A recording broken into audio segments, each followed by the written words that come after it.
magacaygu waa Cabdulqaadir Axmed Mahad. Intaas kadib booqashada maanta aan soo booqateen iyo warbixinta guud aan naga rabtaan insha Allah tacaala waxay noqon doontaa jaamacadda waxaa u bilowday sanad dugsiyeed ama sanad akademika cusub ama sanad dugsiyeed cusub oo bilowday 2020 waxaa dib u furnay 12 September. jaamacadda maanta oo taariikhdu 3 tahay October waxaa dib u bilaabnay ardayda cusbeed oo semesterka cusbeed ayaan dib u bilownay. way noo fadhiisteen maanta oo galaasyadu way noo bilowdeen.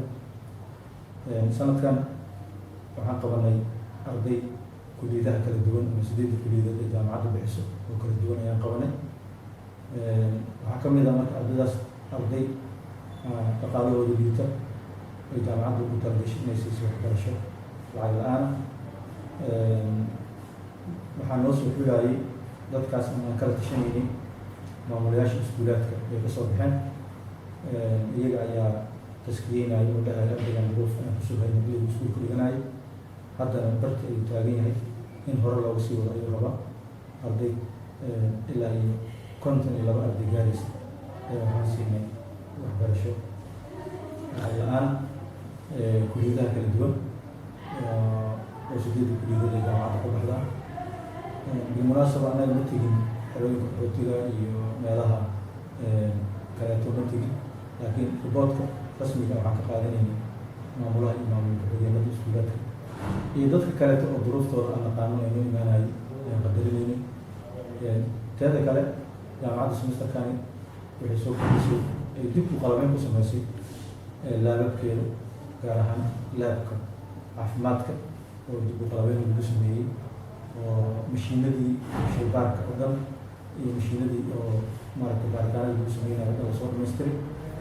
marka iyadoo la rabo tayada waxbarashada sare in loo qaado maadaama wasaaradda hidaha iyo tacliinta sare ee Soomaaliya ay rabto inay tayeyso waxbarashada kasoo bilow galaaska koowaad ee primary-ga ilaa iyo bukaan heer jaamacadeed inay tayeyso ay rabto.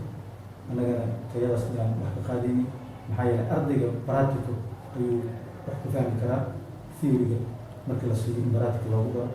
marka semesterka waxyaalaha ku guuleysan waxaa kamid inaan laababkeeni dib u qalabeyn, jaamacadda librarigeedii dib buugagtii lasoo badiyo oo sii cusboonaysiiyo librari weyahay dib loo sii qalabeeyo si aan ula soconno jaanqaadka cusub iyo horumarinta cusub ee waxbarashada Soomaaliya ku socota.